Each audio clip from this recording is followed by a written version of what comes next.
מה זה מצווה ס"ח? שציוונו שיקריב כל מי ששגג בחטא ולחטאים הגדולים הידועים, קורבן חטאת. והוא אמרו יתעלה, ואם נפש אחת לחטאה בשגגה, אמרת, וזוהי חטאת קבועה.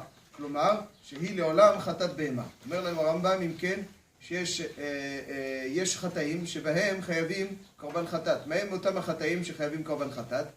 אז התשובה היא, כל חטא שחייבים עליו על זדונו כרת, אז על שגיגתו חייבים חטאת, חוץ מחמישה חטאים. יש כל חטא שבתורה שחייבים, אם עוברים עליו במזיד חיוב כרת, אז בשוגג חייבים עליו קורבן חטאת. יש 5 יוצא מן הכלל. 3 מהם שאינם חייבים בכלל כל קורבן, ו2 מהם שחייבים קורבן עולה ויורד. ביאור הדבר. הרמב"ם אומר תקף ומיד אחר כך, שהתנאי שיהיו חייבים קורבן חטאת, על דבר שזדונו כרת, זה שיהיו מצוות לא תעשה ויהיה בהם מעשה. שאם מצוות לא תעשה ויהיה בהם מעשה. בכלל הזה של לא תעשה ויהיה בהם מעשה, יש 5 יוצאים מן הכלל שיש בהם חיוב כרת, והם או לא תעשה, או אין בהם מעשה. ביאור הדבר, פסח ומילה, גם כן על זדונה, מי שלא מעל את עצמו חייב כרת, וגם כן מי שלא במזיד, לא מקיים קורבן פסח, גם כן חייב כרת. אבל מכיוון שזה מצוות עשה, זה לא מצוות לא תעשה, זה מצוות עשה.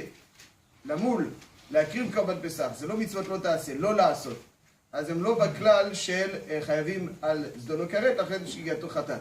כי אין בהם מעשה, אותו דבר, כי אין בהם לא תעשה, סליחה. אבל יש עוד מקרה של מגדף. מגדף זה מי שמשל מקבל על עצמו עבודה זרה כאלוה. אז זה גם לא תעשה. חייבים על זדונו כרת. אבל מכיוון שאין בהם מעשה, כי הוא רק מקבל בפה. הוא לא עכשיו פועל, הוא לא עובד עבודה זרה בידיהם, רק מקבל בפה, מגדף זה רק בפה. אז הוא לא נכלל בכלל של כל דבר שחייבים על זדונו כרת, אז חייבים על שגיגתו חטאת, כי רק דבר שיש בו מעשה. אז אם כן, זה 3 היוצאים מן הכלל, פסח ומילה ומגדף, שלמרות שחייבים על זדונם כרת, אין חייבים על שגיגתם חטאת.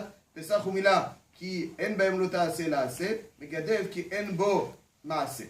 יש עוד 2 אחרים, שגם למרות שיש בהם מעשה, הם חייבים על זדונם כרת, והם גם כן לא תעשה, אבל פטורים מחטאת, אבל חייבים עולה ויורד.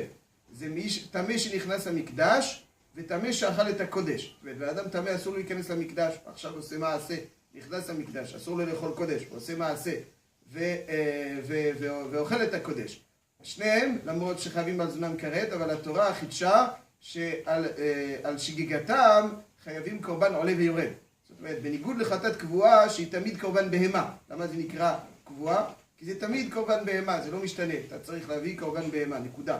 אבל קורבן עולה ויורד, אם ידו משגת, מביא קורבן בהמה, אבל אם אין ידו משגת, מביא קורבן עוף, שתורים בו 2 בני יונה, ואם עוד אין ידו משגת, אז הדין שהוא מביא קורבן מסולת, מנחה.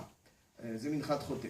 אז אם כן, זה הדין של מתי חייבים חטאת קבועה בשוגג, דבר שיש בו כרת, למשל, מי שעובר עבירה ביום הכיפורים, נגיד, מי שעובר עבירה ביום הכיפורים, בשוגג, זדונו כרת, אבל שגיגתו חטאת, למרות שאין בו סקילה, אבל זדונו כרת, וכן מי שעובד עבודה זרה, וכן מי שאוכל חמץ בפסח, וכדומה, כל אלו דברים שזדונם כרת.